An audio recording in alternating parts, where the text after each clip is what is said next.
Hello, my children. It's time to grab your voodoo dolls and make a smoothie because it's the latest episode of American Horror Story Apocalypse, and this one is lit. The episode begins in the pre-apocalypse timeline where Dinah uses a voodoo doll to rip a hole through one of her victims. She rips out her heart. Shot to the heart, and you're too late. And that makes it 2 episodes in a row with hearts ripping out. Dinah has a nice little side business using her dark magic for financial gain. The woman who hired her wanted her husband's mistress to feel the pain, but judging by this opening scene, it's almost as if she's under a spell, willingly taking off her top for her. Dinah and her new friend make a delicious heart smoothie, incorporating toenails for that extra kick. They force feed him the concoction and Dinah gets on top of him, looking like she's enjoying it a little too much. After she's done, she refers to herself as the Voodoo Queen, boasting that she can make any problem go away. She's made it so that his dick won't get hard for anyone but his wife.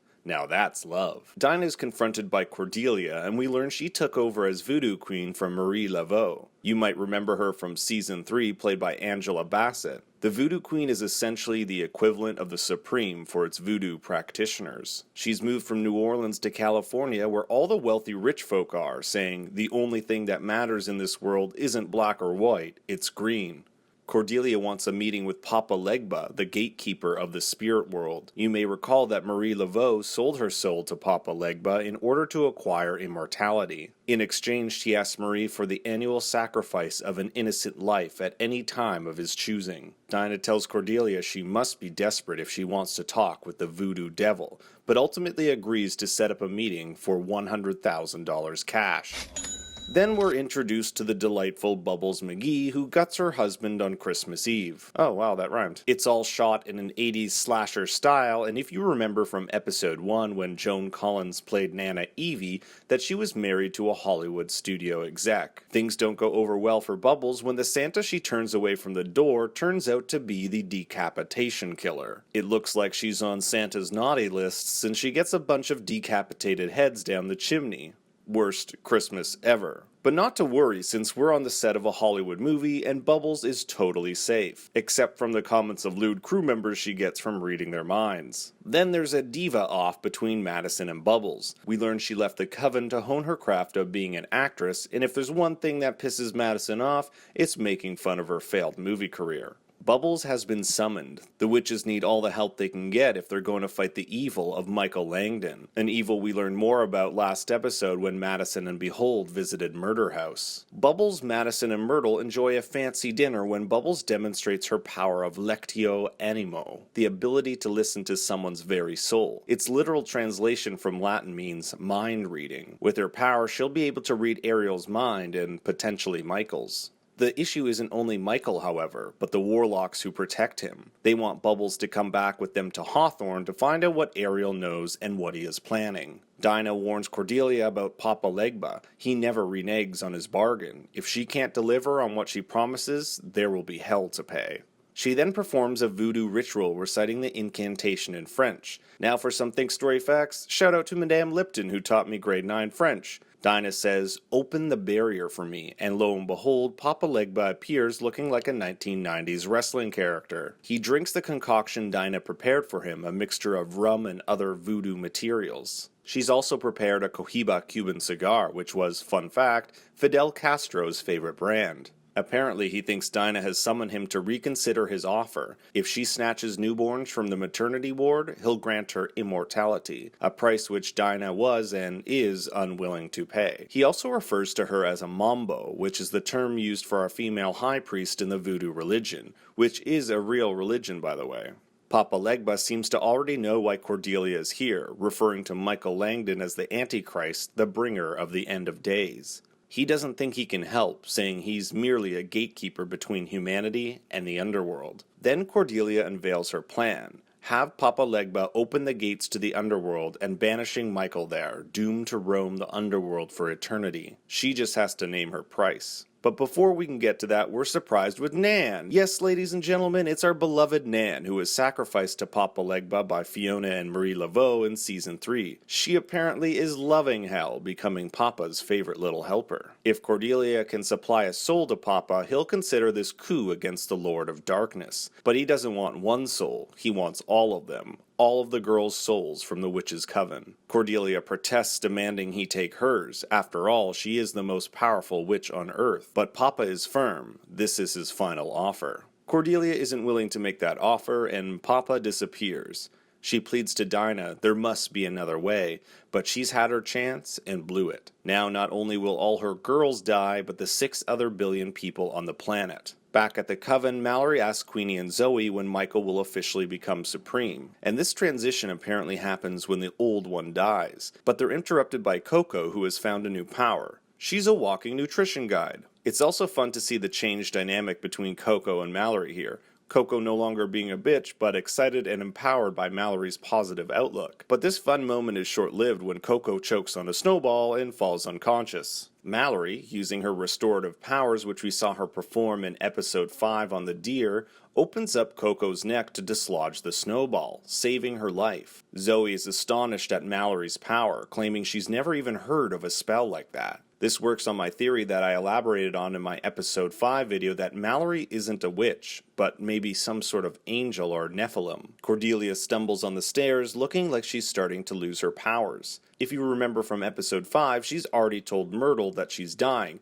and that nasty-ass growth on her stomach can't be good. She confides in Zoe, saying that she can't possibly fight Michael in her condition. But Zoe offers a glimmer of hope, saying the reason Cordelia is fading isn't Michael, it's Mallory. At the Warlock School, or Outpost 3 as we've come to know it, Myrtle plays some beautiful music on a theremin. And look, Bubbles has a glass of champagne, which we know Nana Evie so desperately loved back in episode 1. They've come to apologize to Ariel and Baldwin, but really we know they're there to read Ariel's mind. Bubbles introduces herself, remarking they may have seen her on one of those CBS procedurals, which is pretty funny since the reaction shot of this is of B.D. Wong, who has been on 2 CBS procedurals, Madame Secretary and Law and Order SVU. At dinner, Ariel tells the witches that Michael has gone into the wilderness. If Michael is the Antichrist, he may be following the same path as Christ, who also went into the desert wilderness for 40 days and was confronted by the devil. Bubbles reads their minds, and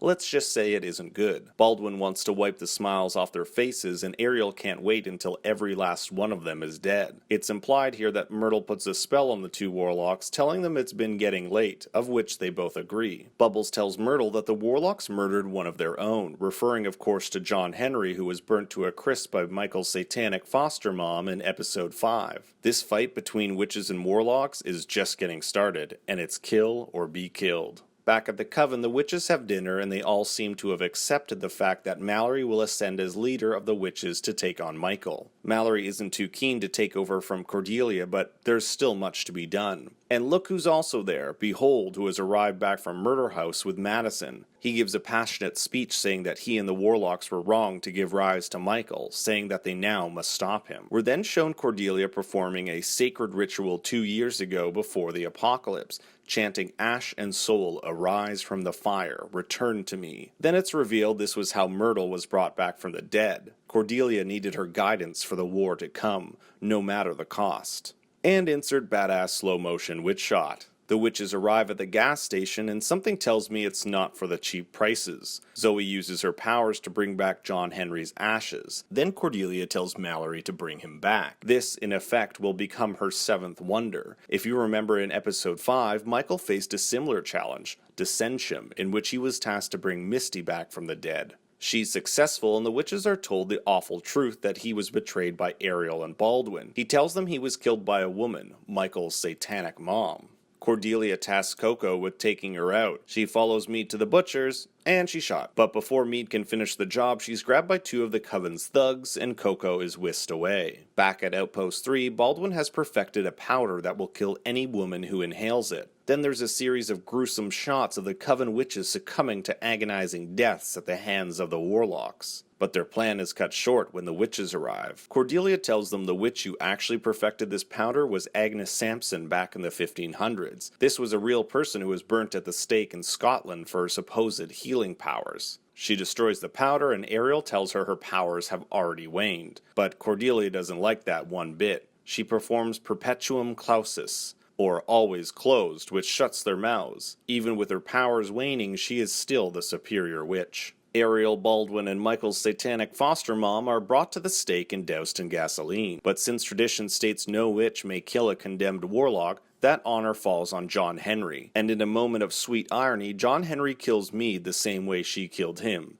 in gasoline and flames. But Meade's last words are somewhat prophetic, saying the flames will cleanse her, like the flames will cleanse the world, hinting at the apocalypse to come. She makes a plea to Father, the devil, saying kingdom is near before she's burned, smiling as it happens. And off their burning corpses, the episode ends. This episode didn't do much to advance the main plot, but it did set up a lot of stuff to come. The witches are preparing for the war, and they've started with taking down Michael's closest allies. But with Michael being in the wilderness, it may be a while before he finds out, and when he does, he's gonna be hella pissed. But what we do know is that the witch's plan against Michael fails, and the next few episodes we'll probably see how it does so, not to mention how Cordelia puts her protection spells on Dinah, Coco, and Mallory before the apocalypse. Will Michael come back from the wilderness even stronger? And will Mallory have enough time to harness her powers and become a formidable enough opponent to him? Whatever the case is, it looks like we'll have a battle of the Supremes to look forward to. I hope you enjoyed this video. Please like and subscribe with the bell on,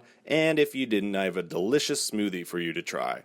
I also have a Twitter where you can get my latest updates, and I'm hoping to test out the Chilling Adventures of Sabrina next to see if that would be a good series to do. If you think so, leave me a comment below. And last but not least, you know I can't leave without saying it, Daddy loves you very much.